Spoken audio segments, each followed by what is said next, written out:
वो कुछ सुनाना चाहते हैं? क्या लाए तो प्रधान में बीजेपी लाए हैं कि हम लाए हैं कांग्रेस से सत्ता निकाल के, इस कुर्सी को रखना मेरे भक्तों संभाल के, यही तो चल रहा है। डबल इंजन की सरकार में जनता पीस रही है दोनों बाजू के इंजन में।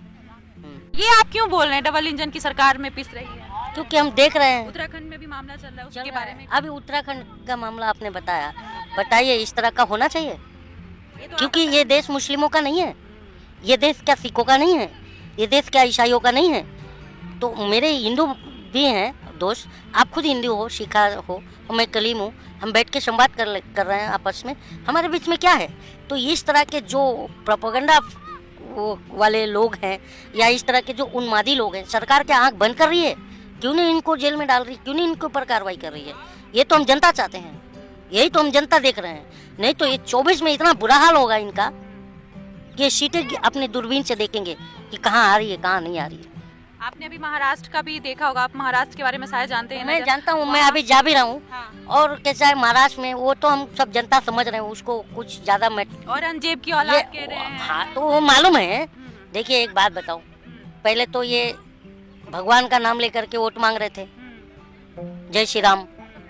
तो फिर कर्नाटक में नहीं चला तो बजरंगबली को ले आए, तो अब बजरंगबली नहीं, अब महाराष्ट्र में नहीं चलेंगे तो औरंगजेब को, मुगलों को ला रहे हैं। टीपू सुल्तान के भी बारे में हाँ बोला तो गया। मैं यही कह रहा हूँ मैम कि क्योंकि मैं बार बार क्यों कह रहा हूँ कि वर्तमान खराब हो रहा हिस्ट्री के नाम पे, इस कुर्सी को रखना मेरे भक्तों संभाल के। तो हम जनता इस बार कुर्सी खींचने वाले हैं। वाह, मैं यही तो सुनना चाह रही थी इनसे। मैंने सोचा था कि आज कुछ मतलब पॉलिटिकल मुद्दों से हटके बात करेंगे। कल जब मेरी कलीम जी से बात हुई तो हमने सोचा था कि कुछ ऐसे ही बात करेंगे, लेकिन मुझे लगा कि क्योंकि ये बहुत लोगों के आइडल हैं और इनका क्या नजरिया इस मुद्दे पे वो लोग जानना चाहेंगे। क्योंकि मैं तो इनको किसी धर्म से नहीं जोड़ी हूँ, लेकिन है तो ये कलीम शेख, लेकिन मैं चाहती हूँ कि इनको बहुत लोग पसंद करते, तो इनका जो उत्तराखंड में हो रहा है, महाराष्ट्र में हो रहा है, उस पर क्या नजरिया था, इसीलिए मैं आपसे पूछना चाह रही थी आपको क्या लग मैंने रहा है? बताया ना मैम कि वर्तमान खराब हो रहा हिस्ट्री के नाम पे, इस कुर्सी को रखना मेरे भक्तों संभाल के। और ये जो सत्ता दाव पेच खेल रही है ना, तो इसका दाव पेच हम खुद, इसका जो गुब्बारा फुगा हुआ है ना, उसमें हम अपने ऑटो से छेद कर देंगे, सारा हवा निकल जाएगा। क्योंकि वो ये है कि सत्ता के दाव पेच से रखना न वास्ता, बच्चों की फिक्र कर लो अब खस्ता है रास्ता। जो ये उन्माद फैला रहे हैं उस पर ना भटक करके हमें अपने बच्चों की भविष्य के बारे में सोचना है।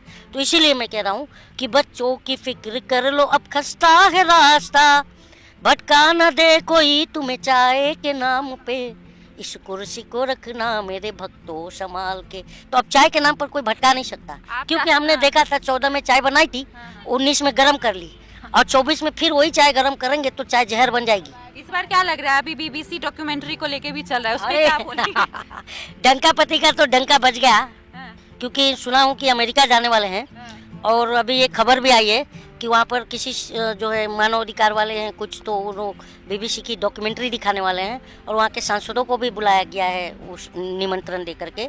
तो सोचिए कि अगर वो लोग दिखा देंगे तो डंका पति का डंका क्या हालत होगा। अच्छा, डंका पति का डंका तो आपने बता दिया। मैं आपके लिए एक और बात बता दूं कि ये जो ट्विटर के पहले को फाउंडर थे, मैं नाम उनका भूल रही हूँ, उन्होंने आज नहीं कल उन्होंने एक इंटरव्यू में कहा है कि जब किसान का आंदोलन चल रहा था उस समय में यहाँ की सरकार की तरफ से ट्विटर के हेडक्वार्टर में बोला गया था कि जो पत्रकार किसान आंदोलन को दिखा रहे हैं या इसके तरफ से बोल रहे हैं उसका रीच डाउन कर दो या आईडी ब्लॉक कर दो। तो आज पहले जो वर्तमान के जो मालिक थे पिछले, उन्होंने आज खुलासा किया है कि नहीं, ऐसा यहाँ की सरकारें की थी कि जो भी किसान का आंदोलन दिखा रहे हैं उसको बैन कर दो। तो अब लगातार सवाल उठ रहा है मोदी सरकार पे।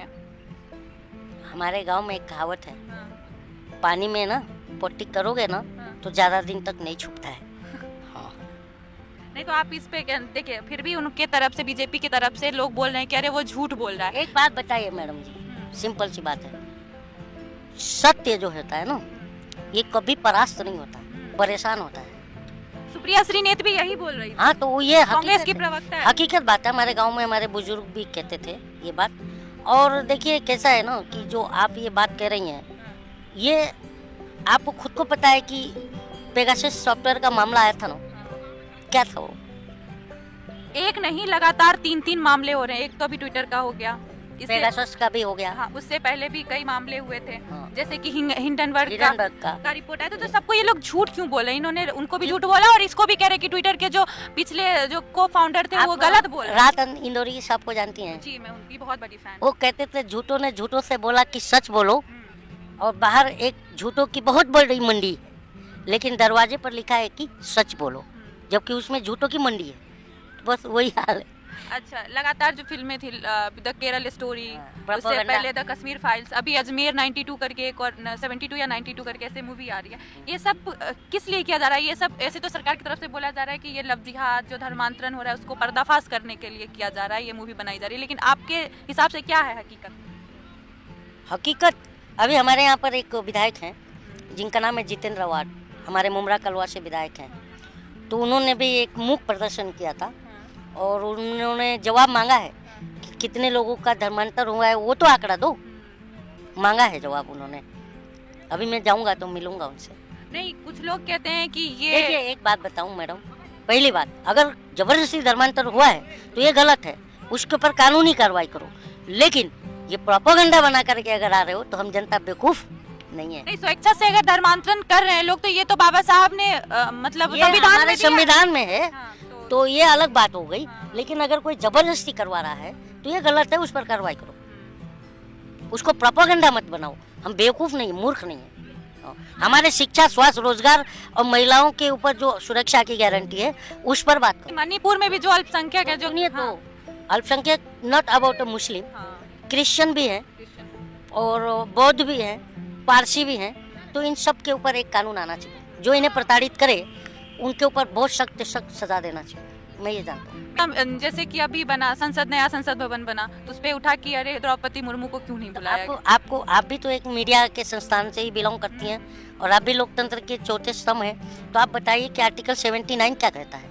आर्टिकल 79 कहता है कि राष्ट्रपति ही जो है संविधान का अभिभावक होता है और राष्ट्रपति को ही अधिकार है जो राज्यसभा और लोकसभा के अधिवेशन बुलाने का, उसे भंग भी करने का लोकसभा के, इसका राष्ट्रपति को अधिकार है। क्या संदेश देंगे संदेश यही देंगे कि हिंदू मुस्लिम झगड़े में हमको न डालो, हमें जिंदा रहने दो ऐ मीडिया वालों। ये मीडिया वालों पे ही आप बोलते क्योंकि हैं। मीडिया ही हमारी बर्बादी का जिम्मेदार है। लोकतंत्र का चौथा स्तंभ कौन है? मीडिया और जनता और सत्ता के बीच संवाद साधने का माध्यम कौन है?